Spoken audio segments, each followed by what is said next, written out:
Hello students, welcome to Bullseye. This is an important one-shot video for the chapter Solid State for class 10 plus 2. Students, video के अंत तक बने रहिए.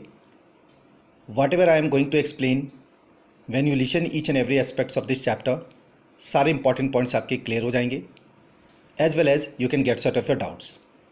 So, let's start the video. At first, solid state में हमें ये जानना है, कुछ चीज़ों को तो सॉलिड में प्रीवियस क्लासेस में भी हम लोग पढ़े हैं कि सॉलिड क्या है. एक बार रिवाइज कर लेते हैं. General characteristics of solids are, आप जानते हो कि solids have definite mass, volume and shape. They are rigid and incompressible. The constituent particles are very closely packed. Intermolecular distance are very small. They have high density. The constituent particles occupy fixed position and can oscillate about their mean position. They have strong interparticle forces. तो ये जो चीज़ें हैं, ये सारी चीज़ें आप previous classes में भी पढ़े हो कि सॉलिड के क्या क्या नेचर होते हैं. नॉर्मली टाइप्स ऑफ सॉलिड के बारे में बात करेंगे. तो students, solids are broadly classified into two types. इनके दो टाइप हैं, एक crystalline solid and the second one is amorphous solid. Crystalline solid एक सब्सटेंस है जिसके कॉन्स्टिट्यूएंट पार्टिकल्स जो हैं वो रेगुलर ऑर्डरली अरेंजमेंट में होते हैं. इनका एक ज्योमेट्रिकल शेप होता है. इन्हें क्रिस्टलाइज किया जा सकता है और इनको स्लाइस भी किया जा सकता है. तो इनकी प्रॉपर्टीज़ पे अगर आप ध्यान दें तो देखिए यहाँ लिखा है, कॉन्स्टेंट पार्टिकल्स हैं जिनके आयंस, एटम्स या मॉलिक्यूल्स जो होते हैं अरेंज यानी डेफिनेट ज्योमेट्रिक पैटर्न में होते हैं, चाहे वो 2D 2 डायमेंशनल हो या 3 डायमेंशनल हो. They have long range order in arrangement of constant particles, means order जो है वो रेगुलर होता है. And that at any other side it can B predicted. इसकी को स्लाइस कर सकते हैं. इसका एक शार्प मेल्टिंग पॉइंट होता है. A crystalline solid can have clipped only along definite planes and cleavage जो है वो एक रेगुलर और क्लीन होता है. जैसा कि आप यहाँ फिगर में देख सकते हो, ये स्लाइसिंग किया हुआ है, सारे पार्ट सेम होंगे. तो यहाँ पे एक क्रिस्टलिन सॉलिड है जो which is undergoes an clean cleavage, यानी कि इसको क्लीन एक स्लाइस किया जा सकता है. जैसा कि आप ब्रेड देखे हो, ब्रेड में स्लाइसिंग होती है, इक्वल पार्ट्स में स्लाइस कर सकते हैं. तो अगर हम बात करें यूजेज ऑफ क्रिस्टलिन सॉलिड की, कि क्रिस्टलिन सॉलिड के क्या यूज़ हैं, तो देखिए क्रिस्टलिन सॉलिड जो है it is used in manufacturing of clock and watches. घड़ी वगैरह बनाने में भी यूज़ किया जाता है. डायमंड, जो कि आप जानते हो ज्वेलरी आइटम्स में यूज़ किया जाता है. Many crystalline solids are used as a raw materials in various industry. कहीं कहीं ये वेयर इंडस्ट्री में भी यूज़ किया जाता है रॉ मटेरियल के रूप में. अब बात करते हैं एमरफस सॉलिड की. एमरफस सॉलिड एक सब्सटेंस है जिसका कॉन्स्टेंट पार्टिकल्स का अपना कोई रेगुलर ऑर्डरली अरेंजमेंट नहीं होता है. दैट मीन्स इसका 2D या 3D डायमेंशन नहीं होता है. जैसे क्रिस्टलिन के एग्जांपल्स मैंने आपको बताया, quartz, diamond, NaCl, like this. Similarly amorphous के एग्जांपल्स हैं प्लास्टिक, पॉलीमर्स, रबर, ग्लास. ये एमरफस सॉलिड्स के एग्जांपल हैं. तो अगर हम इसके बारे में, इसकी प्रॉपर्टीज और डिफरेंस को लेकर के बात करें तो आप यहाँ से भी आप पढ़ सकते हो कि यूजेज ऑफ एमरफस सॉलिड क्या है. The most widely used amorphous solids are inorganic glasses होते हैं which are used in construction, houseware, laboratory वह ये सब चीज़ में यूज कर सकते हैं, यूज होता है. आई मीन एमरफस सिलिका जो है ये बेस्ट मटेरियल है for converting the sunlight into electricity, जो कि फोटोवोल्टेइक सेल में यूज होता है. यानी कि एमरफस सॉलिड का एक मेन यूज़ है फोटोवोल्टेइक सेल. रबर जो है वो आप जानते हो कि एमरफस सॉलिड है, जो कि टायर, शूज़, शोल्स, इन सब को बनाने में यूज होता है. Large number of plastics which are amorphous solids are used in making articles of daily uses. बहुत सारे प्लास्टिक का जो हम लोग डेली लाइफ में यूज़ करते हैं, बहुत से मटेरियल्स हैं जो प्लास्टिक के बने होते हैं. तो ये सब यूजेस हैं एमरफस सॉलिड के. अगर हम डिफरेंस की बात करें, एग्जाम में आपको कंपैरिजन बिटवीन या डिस्टिंग्विश बिटवीन देगा एमरफस सॉलिड और क्रिस्टलिन सॉलिड का, तो आप इस तरह से पॉइंट बना के लिख सकते हो कि the constant particles are not arrange in any regular fashion, they do not have any definite shape, तो वो एमरफस हो गया. और जिसका डेफिनिट शेप होता है 2D या 3D, वो क्रिस्टलिन हो गया. इसका शॉर्ट रेंज ऑर्डर होता है, इसका लॉन्ग रेंज ऑर्डर होता है.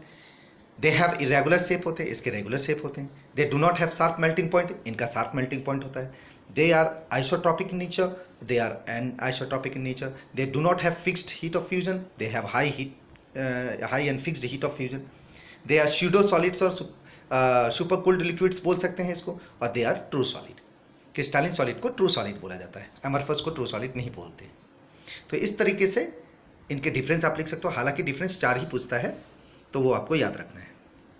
नाउ सॉलिड्स को on the basis of various binding forces के आधार पर हम लोग 4 पार्ट में बांटते हैं। वो है मॉलिकुलर सॉलिड, जो अगेन क्लासिफाई होता है non polar molecular solid, polar molecular solid and hydrogen bonded molecular solid, ionic solid, covalent और network solid and metallic solid. अब 1 बाय 1 इन पॉइंट्स में आएंगे। जैसे मॉलिकुलर सॉलिड, दे आर, आप बोल सकते हो there are 3 types of molecular solid. First, non polar molecular solid. इसमें क्रिस्टलिन सॉलिड के कंस्टिट्यूएंट पार्टिकल्स जो होते हैं इधर atoms in those of inert gas होते हैं, जैसे हीलियम, नियोन, ये सब, या फिर नॉन पोलर मॉलिकुलर जैसे H2, Cl2, I2 और ड्राई आइस आप बोल सकते हो। The force operating between non polar solids जो होते हैं उनका वीक डिस्पर्शन फोर्स होता है, यानी कि इनके बीच जो अट्रैक्शन फोर्स है वो काफ़ी वीक होता है, जिसको हम लोग लंडन फोर्स भी बोलते हैं।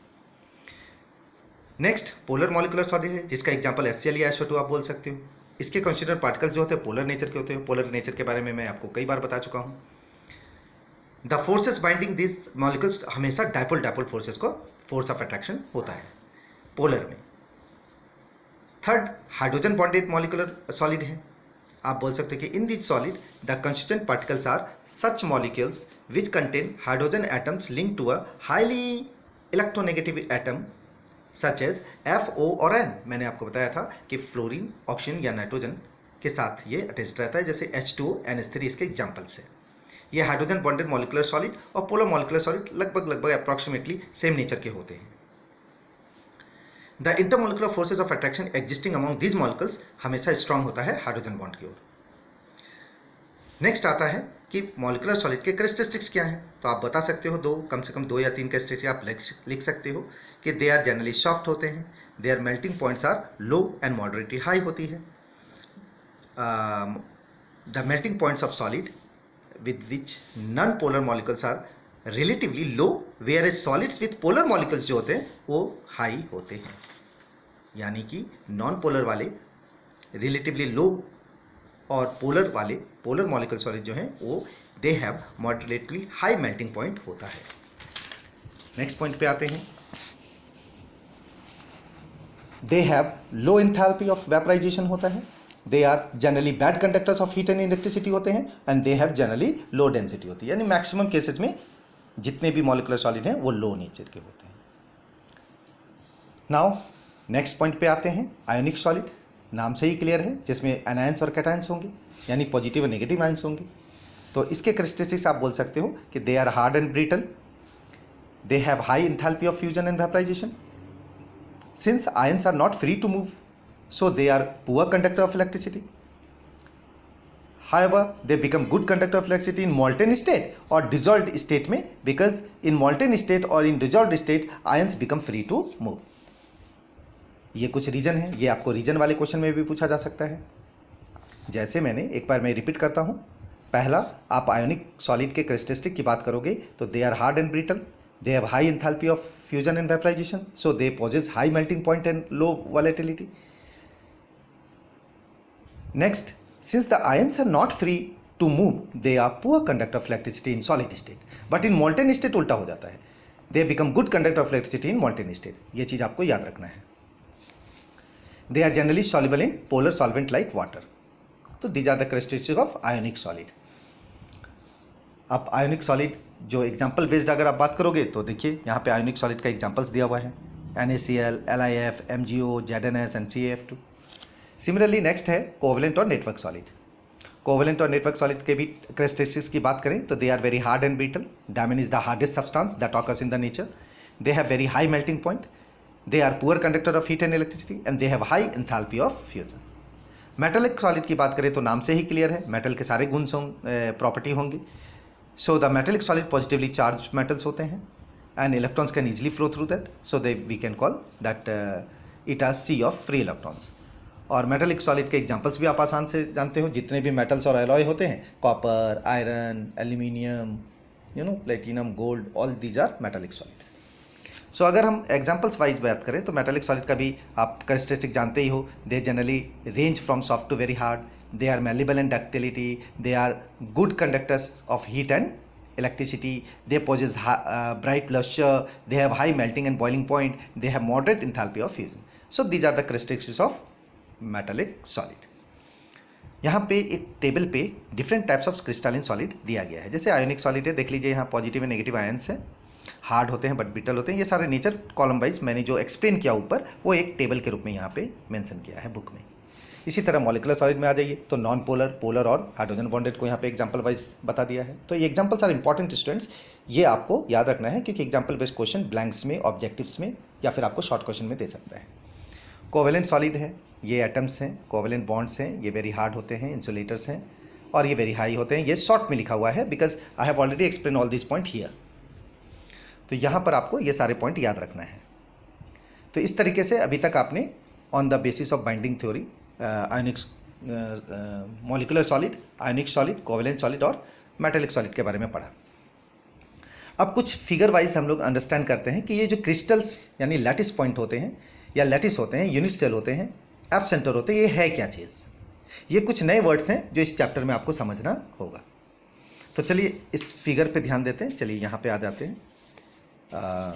इस यहाँ पे कुछ पॉइंट्स है, इसको आप ध्यान दीजिएगा। देखिए अगर हम छोटे छोटे पॉइंट की बात करें तो जैसे फॉर एग्जांपल देखिए ये यूनिट सेल है। यूनिट सेल होता क्या है, आप जैसे एक वॉल का एग्जांपल लूँगा तो वॉल में जो एक वॉल का निर्माण बहुत सारे ईंटों को मिला के होता है, यानी ब्रिक्स को मिला के होता है। तो हर एक ब्रिक्स जो है उस वॉल के लिए यूनिट सेल का काम करता है। यानी कि यूनिट सेल स्मॉलेस्ट एनायंस और कैटायंस होते हैं स्ट्रक्चर वाइज, जैसा कि एक ब्रिक होता है वॉल में ड्यूरिंग द कंस्ट्रक्शन। तो इसी तरह किसी क्रिस्टल्स को बनाने में ये unit cell the smallest particles आप बोल सकते हो। किसी क्रिस्टल का स्मॉलेस्ट पार्टिकल यूनिट सेल होता है। अगर हम लैटिस पॉइंट की बात करें तो ये स्क्वायर या फिर 2D स्ट्रक्चर आप बोल सकते हो। देखिए these are the structure of lattice point. आप इस पॉइंट को आप बोल सकते हो लैटिस पॉइंट। ये 2 डायमेंशनल स्ट्रक्चर के हो सकते हैं, जैसे कि स्क्वायर शेप में या रेक्टेंगुलर शेप में। तो यहाँ पर square and rectangular lattice structure मैंने दिखाया है। ये 3D शेप के भी हो सकते हैं student, like this 3D cubic and non cubic structures होते हैं। So these are infinite identical group of space is known as lattice space. अगर आप वन वर्ड में लिखना चाहते हो, वन वर्ड नहीं सेंटेंस में लिखना चाहोगे, शॉर्ट सेंटेंस में, तो आप बोल सकते हो कि infinite and identical group of space is known as lattice space. इनके बीच का जो स्पेस है वो लैटिस स्पेस। यहीं पे अगर इंडस्ट्रियल्स के बारे में बात करें तो देखिए यहाँ पे भी मैंने एक फिगर बनाया है। इस फिगर में देखिए ये जो गैप दिख रहा है पॉजिटिव और नेगेटिव आयंस के बीच का, ये बड़ा गैप, ये आपका इंडस्ट्रियल साइट्स है। इसको आप इंडस्ट्रियल स्पेस भी बोल सकते हो, इंडस्ट्रियल साइट भी बोल सकते हो। यहाँ पे एक और चीज़ दिखाया मैंने, एफ सेंटर। जैसे कि ये लिथियम क्लोराइड है, ये सोडियम क्लोराइड है और ये पोटेशियम क्लोराइड है। ये क्या करता है, इट गिव्स कंपाउंड्स कलर। ये जो एफ सेंटर है वो कलर डिटर्मिनेशन में हेल्प करता है। जैसा कि मैंने यहाँ पे ड्रॉ भी किया है कलर वाइज। LiCl जो है वो पिंक कलर को जस्टिफाई करता है। NaCl का ओरिजिनल कलर जो है आप येलो कलर में एटम्स होते हैं, और KCl जो है वो वायलेट कलर को जस्टिफाई करता है। KCl का जो कलर है ओरिजिनल वो वायलेट कलर का होता है। डीप होने पर वो कभी कभी पर्पल भी होता है, लेकिन वो वायलेट। तो इस तरीके से आप याद रख सकते हो। ये भी आपको शॉर्ट क्वेश्चन में पूछा जा सकता है कि LiCl justify pink colour, NaCl that is yellow colour and KCl for violet colour. यहाँ पर ठीक इसके आगे कुछ पॉइंट्स हैं जिसको डिफेक्ट्स बोलते हैं कि सॉलिड में डिफेक्ट्स क्या क्या हैं। उसके पहले हम लोग जान लेते हैं, कुछ बुक्स के पॉइंट पे आते हैं कि जो लैटिस स्पेस है उसके स्पेस को, लैटिस स्पेस को कैसे शो करते हैं ज्योमेट्री वाइज, वो आप देखिए। अगर हम क्लोजिंग पॉइंट की बात करें तो different types of unit cell जो हैं वो प्राइमिटिव बोल सकते हो या नॉन प्राइमिटिव। तो there are following 3 types of body centred cubic. एक होता है बॉडी सेंटर्ड क्यूबिक, एक होता है फेस सेंटर्ड क्यूबिक और एक होता है एंड सेंटर्ड क्यूबिक या फिर सिंपल सेंटर्ड क्यूबिक। तो यहाँ पर आप देखिए, इस चीज़ को आप समझिए कि टाइप्स ऑफ यूनिट सेल, जो यूनिट सेल जो सबसे स्मॉलेस्ट पार्टिकल्स है एक क्रिस्टल के लिए, there are 4 types of unit cells आप बोल सकते हो। एक प्राइमिटिव यूनिट सेल्स और सिंपल क्यूबिक बोल सकते हो, सिंपल यूनिट सेल या फिर प्राइमिटिव यूनिट सेल आप नाम से जानते हो। फिर नेक्स्ट अगर हम बात करें तो नॉन प्राइमिटिव या सेंटर्ड यूनिट सेल में 2 और आ जाते हैं, 3 और आ जाते हैं। एक बॉडी सेंटर्ड क्यूबिक जिसको शॉर्टली BCC बोल सकते हो, एक फेस सेंटर्ड क्यूबिक जिसको शॉर्टली FCC बोल सकते हो, और एक end centred cubic unit cell भी बोला जाता है जिसमें 8 लैटिस पॉइंट होते हैं। अगर मैं 7 क्रिस्टल सिस्टम या फिर 14 ब्रावियस लैटिस को बायपार्ट करके, मतलब ज्योमेट्रिकली अगर इसको डिनोट किया जाए लैटिस पॉइंट को, प्राइमिटिव और नॉन प्राइमिटिव लैटिस को, तो उसको आप इस तरीके से डिनोट कर सकते हो। दीज आर, देखिए लैटिस पॉइंट आप क्यूबिक स्ट्रक्चर बना सकते हो। ये सिंपल यानी प्राइमिटिव का है, ये बॉडी सेंटर्ड का है, और ये फेस सेंटर्ड का है। आप ये देखिएगा, ध्यान दीजिएगा कि यहाँ पर मैंने ABC, यहाँ पे बुक में देखिए ABC के द्वारा इसको डिनोट किया गया है। तो ये जो अल्फ़ा है, देखिए B और C के बीच में अल्फ़ा बन रहा है, C और A के बीच में देखिए बीटा है, और A और B के बीच में गामा है। ये आपको याद रखना है। Between B and C alpha, between A and C beta, and between B and C A and B gamma को डिनोट किया जाता है। तो ये किसी भी लैटिस स्पेस में आप देखोगे, चाहे वो ऑर्थोरोम्बिक हो, या आपको मैंने एक बार बताया था कि ये जो फिगर आप देख रहे हो ये आपको ड्रॉ करना है। अगर मैं दे दूं कि सिंपल और प्राइमिटिव आपको दिया जाए क्वेश्चन पेपर में, या बॉडी सेंटर्ड का या एंड सेंटर्ड का, तो आपको वो किसी न किसी इस 7 स्पेस में, देखिए there are 7 systems of crystal space. ये जो 7 क्रिस्टल सिस्टम है उस पर आप जान लो कि उसके नाम क्या क्या हैं। पहला क्यूबिक है जिसका रिलेशन A=B=C है, means all the sides are equal. देखिए यहाँ पे क्यूबिक में देखिए ऑल साइड्स आर इक्वल, सारे साइड्स इक्वल होंगे, ठीक है। A=B=C होता है। एंगल्स भी 90 डिग्री होंगे। सिमेट्री इसकी 9 प्लेन और 13 एक्सिस होगी, और इसके एग्जांपल्स को आपको याद रखना है, NaCl, KCl। सिमिलरली टेट्रागोनल है जिसमें A और B इक्वल होंगे बट C के इक्वल नहीं होंगे। ऑल 90 डिग्री होंगे, 5 प्लेन और 5 एक्सिस में कन्वर्ट होंगे, और इसका जो एग्जाम्पल है वो TiO2, SnO2 इस तरह से। हेक्सागोनल जो है, देखिए नेक्स्ट है हेक्सागोनल, जिसमें A=B but not equal to C। Alpha और बीटा 90 डिग्री होंगे बट गामा 120 डिग्री होगी। 7 प्लेन 7 एक्सिस होंगे। इसके example ZnO, CDS, HGS like this. Similarly rhombohedral है जिसके all the sides are equal हैं। अल्फा बीटा और गामा, अल्फा और बीटा या फिर गामा 90 डिग्री इक्वल नहीं है, 7 प्लेन और 7 एक्सिस है, और ये NaNO3 और क्वार्ट्ज का एग्जाम्पल होता है। ऑर्थोरोम्बिक जो है इसमें कोई भी साइड्स इक्वल नहीं होता, इसके एंगल 90 डिग्री हैं, 3 प्लेन और 3 एक्सिस में डिवाइड होता है, और ये KNO3, BaSO4, K2SO4 बोल सकते हैं। मोनोक्लिनिक के एग्जाम्पल में भी कोई साइड्स इक्वल नहीं है। इसका एग्जाम्पल KClO3, CaSO4 2s2 या फिर Na2B4O7 10s2 होता है। ट्राइक्लिनिक का एग्जाम्पल है, इसमें भी कोई साइड्स इक्वल नहीं है ट्राइक्लिनिक में, ठीक है। और कोई नो प्लेन नो एक्सिस। इसके एग्जाम्पल्स हैं CuSO4, 5s2, S3BO3 या फिर K2Cr2O7। तो ये जो एग्जाम्पल बेस्ड है जो मैंने अभी बताया, ये मैं आपको इसलिए बता रहा हूँ क्योंकि ये एग्जाम्पल बेस्ड क्वेश्चन में या फिर ऑब्जेक्टिव बेस्ड क्वेश्चन में दिया जाता है। तो ये 7 टाइप्स ऑफ क्रिस्टल्स के एटलीस्ट एग्जाम्पल्स आपको याद रखना है। और इसके जो फिगर्स हैं इसमें मैंने एंगल्स का जो पोजीशन बताया है ये चेंज होगा, ये सेम रहता है, और ये जो सिंपल हो चाहे प्राइमिटिव का हो या नॉन प्राइमिटिव हो, वो जिस तरीके से यहाँ पर cubic, tetragonal, hexagonal, rhombohedral, orthorhombic, monoclinic या ट्राइक्लिनिक के लिए अलग अलग फिगर है, देख लीजिए। सिंपल प्राइमिटिव में ये ऑर्थोरोम्बिक का स्पेस किस तरह से दिखाया गया है, ये थोड़ा प्रैक्टिस कर लीजिएगा। टेट्रागोनल के केस में देखिए किस तरह से लिखा है, मोनोक्लिनिक के स्पेस किस तरह से दिखाया है, और इसी तरह ट्राइक्लिनिक का देखिए क्यूबोटिकल शेप में बनाया है। हेक्सागोनल देख लीजिए किस तरह से बनाया गया है, और रोम्बोहेड्रल भी देखिए किस तरह से बनाया गया है। तो ये थोड़ा प्रैक्टिस करने की चीज़ है, कभी कभी फिगर वाइज भी दिया जाता है।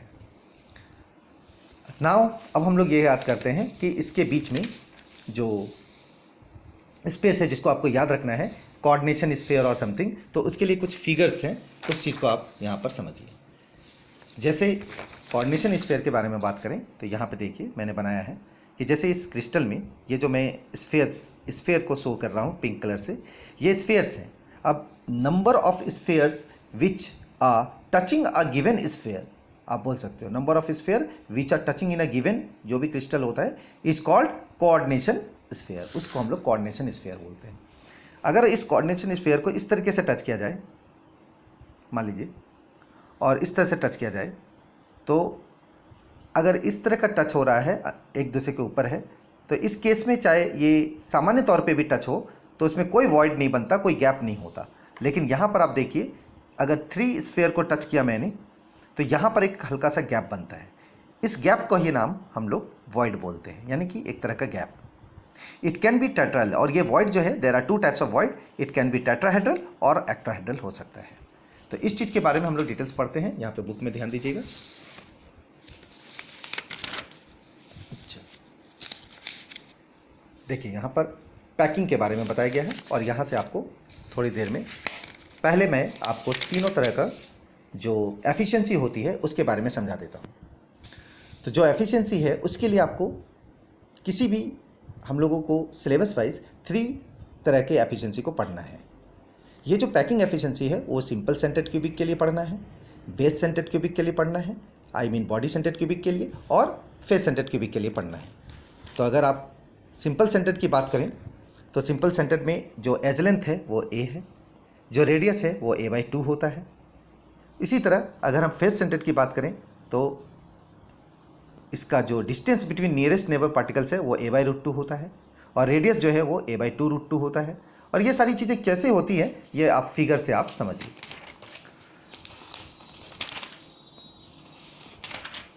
देखिए, सबसे पहले मैं बता रहा हूँ packing efficiency in simple cubic lattice. तो इसके लिए तो मैंने आपको बताया भी था कि जो क्लास वाइज आप स्टडी किए हो तो आप पढ़ लिए हो, उसको देखिए आप कि किसी क्रिस्टल में जब हम लोग एक स्फीयर को टच करते हैं तो सीधी सी बात है कि परसेंटेज ऑफ पैकिंग एफिशिएंसी को फाइंड आउट करने के लिए स्टूडेंट हमारे पास 3 चीज़ों को जान लेना ज़रूरी है। पहली चीज़ कि उसका एटॉमिक रेडियस क्या है, एज लेंथ क्या है, और उसमें कितने कोऑर्डिनेशन स्फीयर टच कर रहे हैं। अब चूँकि हम लोग सिंपल क्यूबिक लैटिस के बारे में बात कर रहे हैं तो सिंपल क्यूबिक लैटिस जो है वो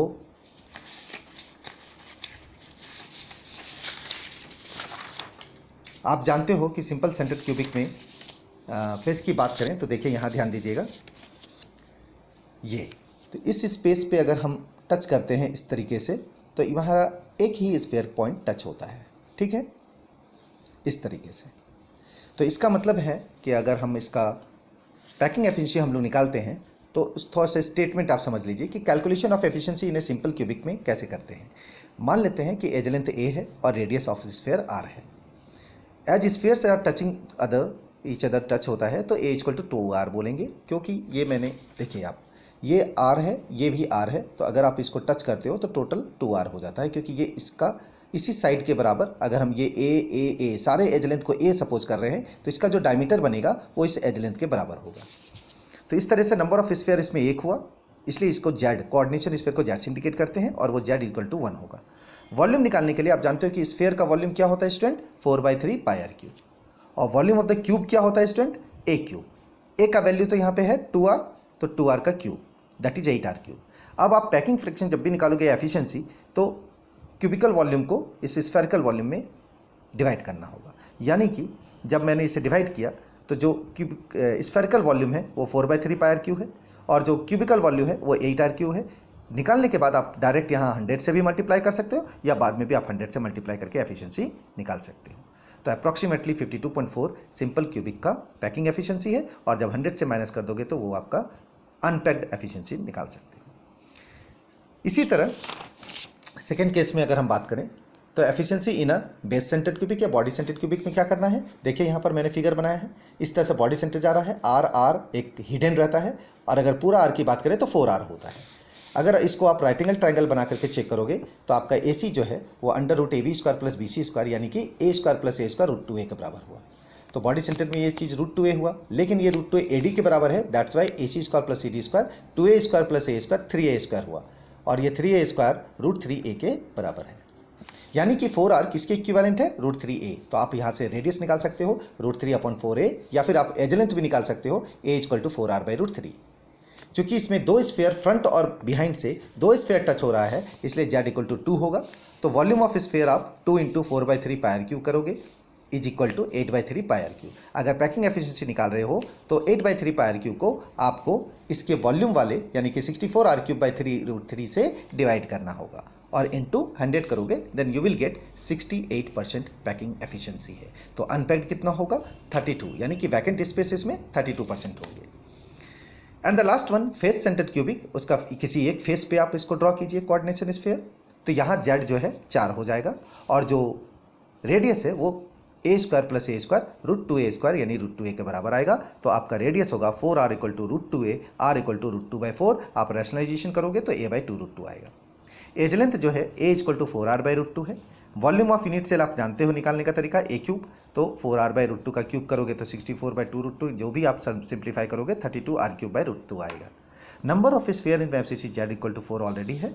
सो स्फेरिकल वॉल्यूम 4 इंटू 4/3 πr³ करेंगे, 16/3 πr³ आएगा। जब आप डिवाइड करोगे 16/3 πr³ को 32/√2 इंटू r³ से इंटू 100 करोगे, then you will get approximately 74.06, यानी कि 74% आप लिख सकते हो। ये पैकिंग एफिशिएंसी है। और जब वैकेंट स्पेस निकालोगे तो 100 से माइनस करोगे तो 26% आपका अप्रॉक्स आएगा। ये 3 पैकिंग एफिशिएंसी में एक पैकिंग एफिशिएंसी आपको हमेशा पूछी जा सकती है, इसीलिए आपको इसको याद रखना है। अब आ जाते हैं वॉइड का केस में। मैंने आपको बताया कि 2 तरह के वॉइड होते हैं, एक टेट्राहेड्रल वॉइड और एक ऑक्टाहेड्रल वॉइड। क्लियर है? यहाँ फिगर वाइज देख लीजिए, ये टेट्राहेड्रल वॉइड है। देखिए 1 2 3 और इसके ऊपर जब स्पेस बना तो यहाँ जो स्पेस बन रहा है ये टेट्राहेड्रल वॉइड है। अगर हम इसका रेडियस की बारे में बात करें तो radius of atoms of occupying tetrahedral void divided by radius of sphere in tetrahedral void को करोगे तो यू विल गेट 0.225। ये कैसे होता है इस चीज़ को बताएंगे। सिमिलरली ऑक्टाहेड्रल वॉइड में भी आप देख लीजिए, इस तरीके का ऑक्टाहेड्रल वॉइड बनता है। फिगर वाइज ये है। अगर आप इसको कैलकुलेशन वाइज देखोगे तो यहाँ ध्यान दोगे, देखिए कैलकुलेशन वाइज इस तरीके का फिगर है आपका। इस लैटिस क्रिस्टल में देखिए ये पूरा राइट एंगल ट्रायंगल बनेगा, तो इसमें 2 स्पेस होंगे। तो इसमें आपको लिखना होगा कि पहला जो अभी आपने एफसीसी में पढ़ा AC² + BC² A² + A² a√2। Similarly एक R1 का केस होगा और एक R2 का केस होगा। आपको दोनों निकालना है। तो R1 + R2 जो है वो देखिए यहाँ पर √3a/2 है। दोनों को मैंने डिवाइड किया। डिवाइडिंग प्रोसेस में R1 + R2/R2 को अगर लिखोगे तो आप लिखोगे कैसे, R1/R2 + 1 इज इक्वल टू √3/√2। ये 1 goes that side, then R1/R2 is equal to √3/√2 - 1। When you take LCM then √3 - √2/√2। R1/R2 equal to √3 का वैल्यू आप जानते हो 1.732 माइनस √2 का वैल्यू जानते हो 1.414 divided by 1.414, you will gate 0.225। ये आपका टेट्राहेड्रल वॉइड का वैल्यू है रेडियस का। Similarly radius ratio for the octahedral void निकालोगे तो फिगर आप ड्रॉ कर लीजिए। देखिए सेंट्रलाइज करेंगे, चारों सेंटर पे, चारों लैटिस पॉइंट पे मैंने दिया है और ये सेंटर पे वॉइड है। इसके केस में आपको सिर्फ चूंकि सेंट्रलाइज कर रहे हैं इसलिए AC = √2a आएगा और ये √2a 2R1 + 2R2 दोनों साइड से √2a होगा।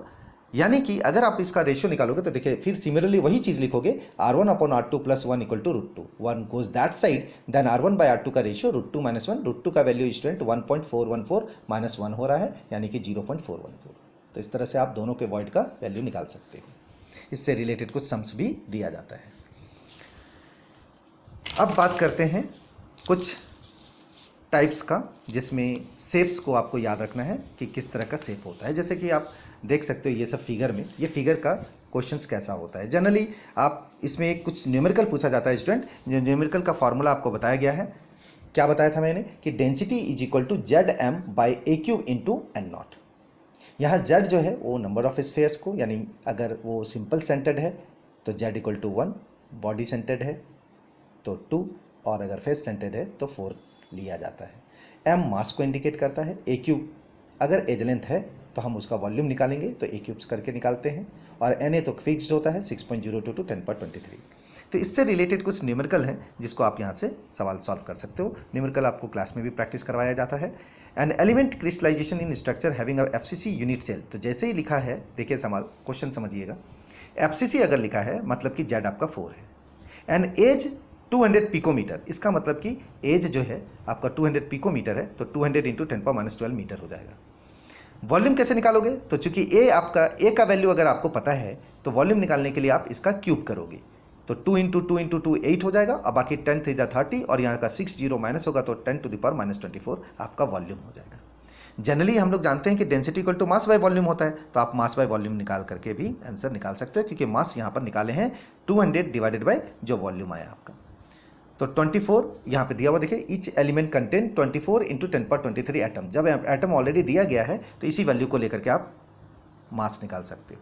तो मास बाय वॉल्यूम करने से आपका आंसर आ जाएगा। कुछ और भी सम्स हम देखते हैं। जैसे देखिए यहाँ पर ये सवाल आप लोग किए भी हैं। lead sulfide crystals has NaCl structure, what is its density and the edge length of the unit cell of PBS is 500 picometer। ये सवाल मैंने करवाया है आपको। Density equal to Z into M by A cube into N A into this.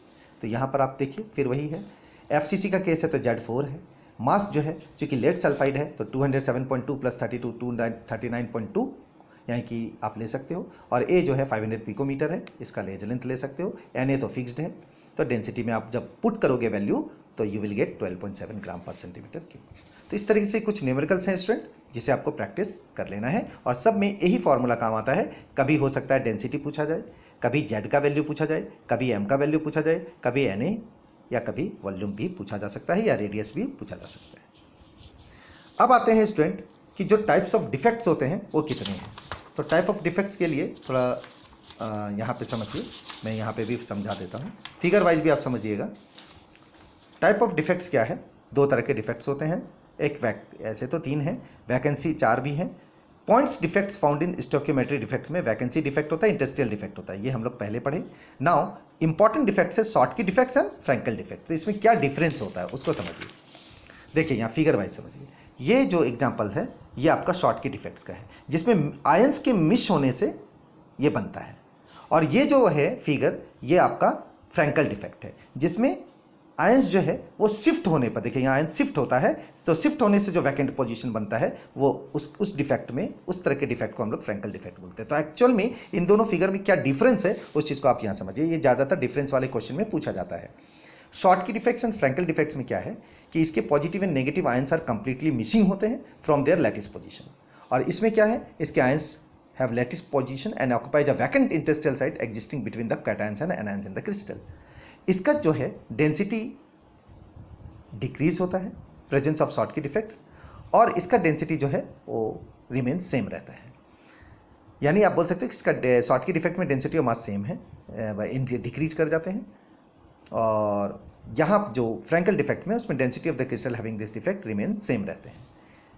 यहाँ पर जो highly ionic crystals जिसका कोऑर्डिनेशन हाई होता है, शॉर्टकी डिफेक्ट्स में आप बोल सकते हो हाई कोऑर्डिनेशन नंबर्स हैं, फॉर एग्जांपल NaCl CHCl, ठीक है। This defect occurs in highly ionic crystals having high coordination numbers and cations the anions have almost same size. तो इसको आप एग्जांपल के तौर पे NaCl और CHCl का दे सकते हो। फ्रैंकल में लो कोऑर्डिनेशन नंबर होता है, इसका एग्जांपल AgCl, AgBr और ZnS है। इसका डाइलेक्ट्रिक कांस्टेंट रिमेन सेम होता है, और इसमें डाइलेक्ट्रिक कांस्टेंट जो है इंक्रीज करता है। तो आपको किसी भी डिस्टिंग्विश बिटवीन में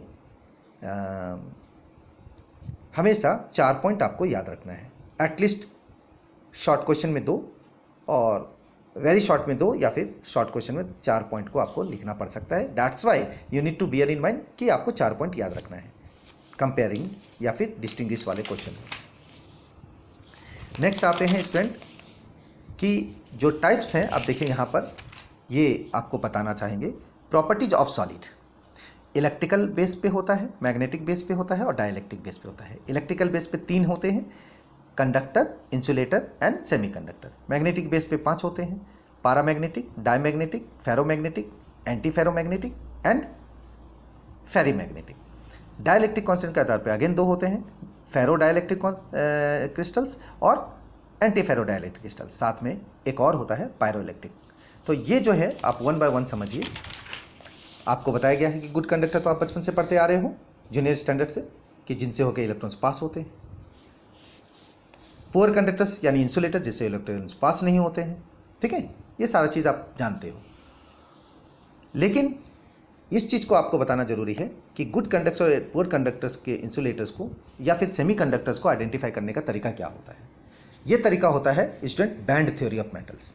क्या होता है कि इसमें 3 तरह की पोजीशंस आपको याद रखना है। एक कंडक्शन बैंड होता है, एक वैलेंस बैंड और एक ओवरलैपिंग यानी कि फॉरबिडन बैंड। याद रखेंगे कि जब कंडक्शन बैंड और वैलेंस बैंड और कंडक्शन बैंड के बीच में फॉरबिडन गैप जो होता है, वो अगर जितना ज़्यादा रहेगा, अगर काफ़ी गैप है तो समझ जाना कि वो इंसुलेटर है, क्योंकि इलेक्ट्रॉन्स पास नहीं हो पा रहा है। अगर गैप काफ़ी थोड़ा कम है, स्लाइटली कम है, तो आप बोल सकते हो कि स्लाइट कम होने पर वो सेमीकंडक्टर होता है। और अगर गैप है ही नहीं, फॉरबिडन गैप है ही नहीं conduction band and valence band के बीच में, तो वो ऑब्वियसली कंडक्टर होता है, क्योंकि इलेक्ट्रॉन्स का पास होना तय हो जाता है। इसी तरह सेमीकंडक्टर्स जो हैं वो 2 टाइप में कन्वर्ट होते हैं। सेमीकंडक्टर्स तो वही हैं जिनसे फॉरबिडन गैप स्लाइटली होता है, और उसी गैप के कारण से वो दो पार्ट में बढ़ता है। एक आप बोल सकते हो semiconductors are of two types, first N type semiconductors, second P type semiconductors. N type semiconductors आप बोल सकते हो ये इम्प्योरिटी ऑफ एटम्स के कारण उत्पन्न हो रहा है। देखिए यहाँ फिगर वाइज है, जर्मेनियम के साथ आर्सेनिक का दिखाया गया है। होता क्या है, these are called electron rich impurities, यानी कि जब जैसे मैंने आपको कई एग्जाम्पल भी दिए थे क्लास में भी कि जैसे सिलिकन और फास्फोरस है, तो सिलिकन का 14 है, फास्फोरस का 15 है, तो एक इलेक्ट्रॉन उसके पास एक्स्ट्रा है, इसीलिए वो इलेक्ट्रॉन रिच है। लेकिन जब सिलिकॉन के साथ बोरॉन का एग्जाम्पल मैंने दिया था तो उसमें क्या है, एक इलेक्ट्रॉन कम है, इसीलिए वो इलेक्ट्रॉन डेफिशिएंट कहलाता है। तो इलेक्ट्रॉन डेफिशिएंट वाले पी टाइप सेमीकंडक्टर होंगे और इलेक्ट्रॉन एबंडेंस वाले एन टाइप सेमीकंडक्टर होंगे। तो ये कुछ एग्जांपल्स भी हैं। देखिए यहाँ पर एग्जांपल है बुक के अनुसार, germanium containing arsenic as the impurity is N type semiconductor and germanium containing boron as an impurity of P type semiconductor. और ये गुड कंडक्टर और पुअर कंडक्टर या फिर कंडक्शन और इंसुलेशन का रूल्स मैंने बताया आपको, इसी ओवरलैप के कारण होता है। यानी कि फॉरबिडन गैप ज़्यादा है तो वो इंसुलेटर है, और अगर कम है, काफ़ी एकदम स्लाइट है, थोड़ा सा कम है, तो आप बोल सकते हो वो सेमीकंडक्टर है, क्योंकि थोड़ी मात्रा में इलेक्ट्रॉन्स पास हो रही है या कभी इलेक्ट्रॉन पास नहीं भी होती है। लेकिन अगर फॉरबिडन गैप है काफ़ी लेस है, नहीं के बराबर है, तो इलेक्ट्रॉन्स का पास होना ईजी होता है और वो कंडक्टर कहलाता है। तो इस तरह से फिगर वाइज भी बताया गया है। एन टाइप और पी टाइप का जो कि कुछ यूजेस दिया गया है जिसको आप ध्यान रखेंगे, जैसे gallium arsenide use in new generation semiconductor device में यूज होता है, रेक्टिफायर डायोड ये सब में यूज होता है, सोलर सेल्स में यूज होता है, फोटो डायोड्स में यूज होता है। ये सब सेमीकंडक्टर्स के कुछ यूजेस हैं जिसको आपको याद रखना है। क्लियर, स्क्रीन को आप देख लीजिए। अब आते हैं मैग्नेटिक। मैंने अभी बताया आपको paramagnetic substance, diamagnetic substance, ferromagnetic substance, anti ferro substance और फेरीमैग्नेटिक सब्सटेंस।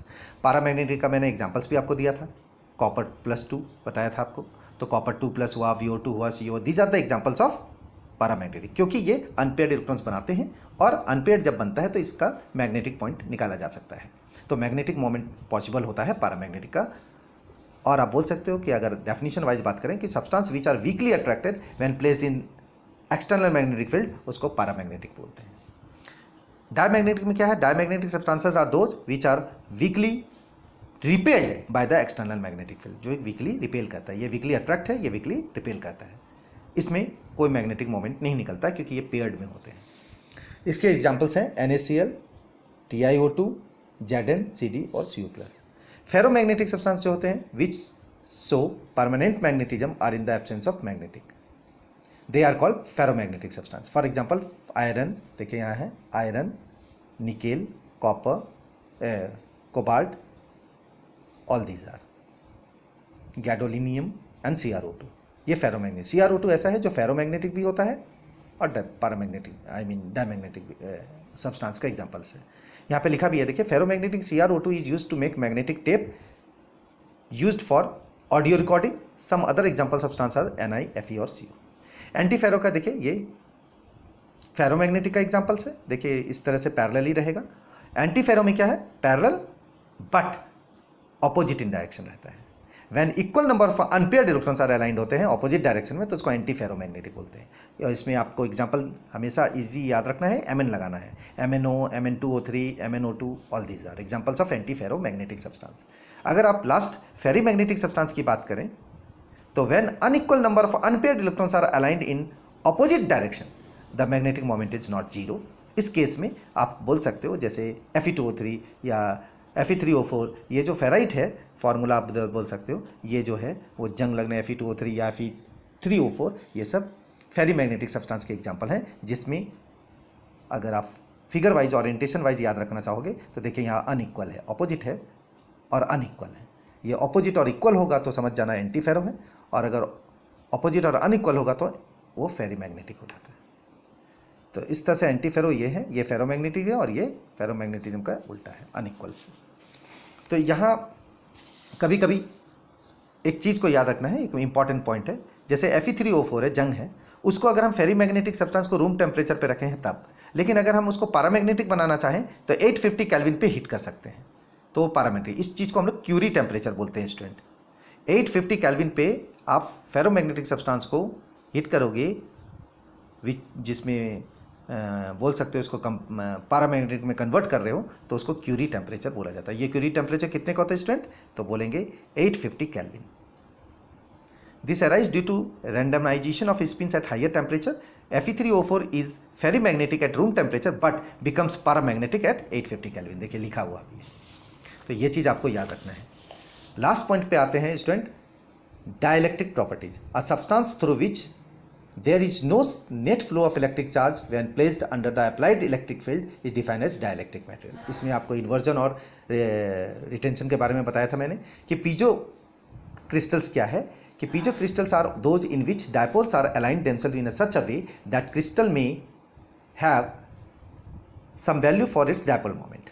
तो उसको हम लोग पीजो इलेक्ट्रिक सब्सटेंस बोलते हैं। ये दो प्रकार के होते हैं स्टूडेंट, एक फेरो इलेक्ट्रिक क्रिस्टल और एक एंटी फेरो इलेक्ट्रिक। इसका एग्जाम्पल ज़्यादा पूछा जाता है क्योंकि इसमें in which the orientation of dipoles in a piezoelectric crystal can be changed, इसको रिवर्स कर सकते हैं by applying electric field, उसको बोलते हैं फेरो इलेक्ट्रिक क्रिस्टल।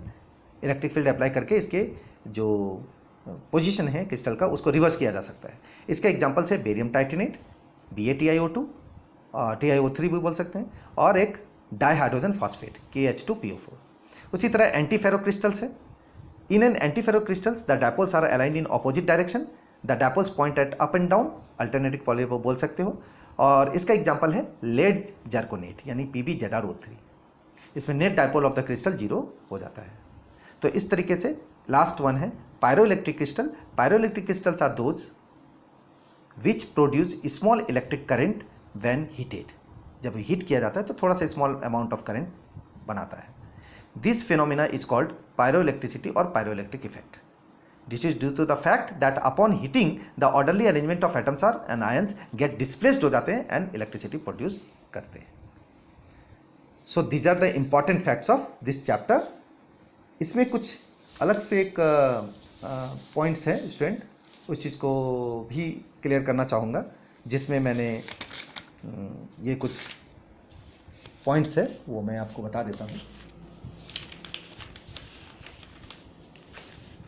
इस पॉइंट पे भी आप देखिए, ये भी पॉइंट मैंने बताया था कि कुछ कुछ बुक्स में ये मेंशन होता है, किसी किसी बुक्स में नहीं होता है। ये भी आप देख लीजिए, ये भी इसके बारे में मैं बताया था कि ये जो मिलर इंडिसेस है ये आपको the directional dimensions of each surface of the crystal is determined by the simple numbers are called Miller indices. इसमें देखिए OA को A, OB को B और OC को C ग्राफिकली डिनोट किया गया है।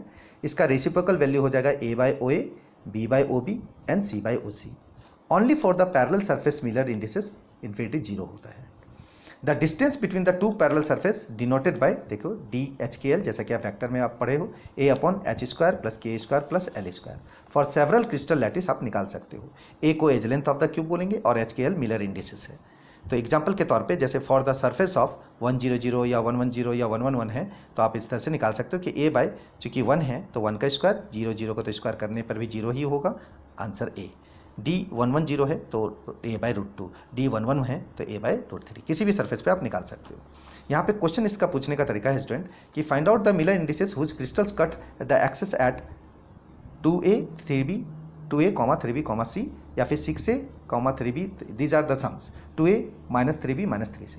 तो एक सम को आप ध्यान दीजिए, करना क्या है, सॉल्यूशन में A B C आप लिखिए, इसके जो कोएफिशिएंट है 2 3 1 लिखिए, उसका रेसिप्रोकल कीजिए 1/2 1/3 1, दोनों का आप इसका एलसीएम ले लीजिए, 6 आएगा। तो 2 3 जा 6 तो 3 होगा, 3 2 जा 6 तो 2 होगा और 6 1 जा 6 6 होगा। मिलर इंडिसेस में कॉमा नहीं दीजिएगा, 3 2 6 डायरेक्टली लिखिएगा। इसी तरह अगर नेगेटिव वाला एक एग्जांपल ले लेते हैं, A का 2 है, इसका कोएफिशिएंट -3 है, इसका -3 है, रेसिप्रोकल कीजिएगा तो 1/2 1/-3 1/-3। और फाइनली जब एलसीएम 6 है तो आप 2 3 जा 6 3 2 जा 6 3 2 जा 6 लिखोगे तो आपका रिजल्ट इस तरीके से लिखा जाता है। एक और क्वेश्चन देखिए, find out the distance among the surface 1 1 1 of a crystal. तो यहाँ सॉल्यूशन है कि डिस्टेंस आप जब निकाल रहे हो तो A/√1² + 1² + 1² यानी A/√3। चूँकि सरफेस तो आप 6 लोगे तो 6/1.732 वैल्यू निकालोगे तो 3.464 मीटर के अप्रॉक्स आएगा। So these are Miller indices. इसके अलावा एक और कॉन्सेप्ट है जो बताना चाहूँगा, जो ब्रैग्स इक्वेशन के बारे में मैंने आपको बताया था, वो कुछ कॉन्सेप्ट है, इस चीज़ को भी आप समझ लीजिए। ब्रैग्स इक्वेशन में आपको बताया था कि जो ब्रैग इक्वेशन है मैथमेटिकली अगर देखा जाए तो वो n lambda equal to 2d sine होता था, जिसको मैंने ग्राफ से बताया था आपको कि जब स्पेक्ट्रोमीटर के थ्रू किसी एक्सरेज को क्रिस्टल से होकर पास कराया जाता है तो वहाँ उस ऑर्डर के लिए, वेवलेंथ के लिए या इंटरप्लानर डिस्टेंस को लेकर और उस पर बनने वाले डिफ्रैक्शन एंगल को लेकर जो रिजल्ट बनता है वो ब्रैग्स इक्वेशन है। मैथमेटिकली इसको हम लोग n lambda equal to 2d sine theta बोलते हैं, which is use to find out the interplanar distance. यहाँ n इक्वल टू 1 है क्योंकि वो फर्स्ट ऑर्डर को रिफ्लेक्ट करता है, n equal to 2 second order के लिए, n equal to 3 and so on third order के लिए। लैम्डा जो है वो वेवलेंथ रिफ्लेक्शन है और थीटा जो है वो फेज एंगल है। तो इसका अगर सम की बात करें तो सम देखिए, यहाँ पर मैं एक सम बना रहा हूँ कि the reflective phase angle on a crystal for X ray is theta equal to 8.40 degree having interplanar distance 0.2 nanometre, then find the wavelength of X rays given sine. देखिए 8.4 डिग्री का वैल्यू ऑलरेडी दिया हुआ है 0.146 और using first order reflection है, तो इसका मतलब है कि थीटा हमारे पास 8.40 डिग्री है, डी हमारे पास 0.2 नैनोमीटर यानी कि 0.2 10⁻⁹ मीटर हो गया, n इक्वल टू 1 है और लैम्डा क्वेश्चन है। n lambda equal to 2d sine theta formula हम लोगों ने पुट किया, n की जगह पे 1 इंटू लैम्डा तो लैम्डा ही होगा, 2 इंटू 0.2 10⁻⁹ डी का वैल्यू है और साइन थीटा 8.4 का वैल्यू यहाँ ऑलरेडी दिया हुआ है 0.146, पुट करोगे you will find out the wavelength. Similarly कुछ और सवाल हैं, evaluate the interplanar distance of X rays for the first order reflection whose phase angle is 22.5 degree having wavelength 1.539 angstrom. यहाँ साइन 22.5 का वैल्यू दिया हुआ है, इसका मतलब फिर वही फार्मूला है n lambda equal to 2d sine theta. ये सारे ब्रैग इक्वेशन के फार्मूला हैं, n इक्वल टू 1 है क्योंकि फर्स्ट ऑर्डर है, लैम्डा 1.539 एंगस्ट्रॉम है और थीटा 22.5 है। तो आप इसको पुट करोगे तो d का वैल्यू निकाल सकते हो। तो इस तरह से कभी d, कभी थीटा और कभी लैम्डा का वैल्यू पूछा जाता है। ठीक है स्टूडेंट, आई होप कि ये पूरे चैप्टर के सारे इंपॉर्टेंट फैक्ट्स मैंने एक्सप्लेन किया with the help of book and with the help of some notes. Rest चीज़ें आपको प्रैक्टिस करनी होगी स्टूडेंट। अगर सारे फैक्ट्स को, सारे जो भी चीज़ मैंने एक्सप्लेन किया 1 बाय 1 पॉइंट बाय पॉइंट अगर आप अपने नोट्स को और बुक की मदद से रिवाइज करते रहोगे तो आई होप कि ये सारी चीज़ें आपको क्लियर हो जाएंगी and you want have any doubts. Thank you. और वीडियो को जब भी आपको रिवाइज करने का मन करे रिवाइज कर सकते हैं। Thank you.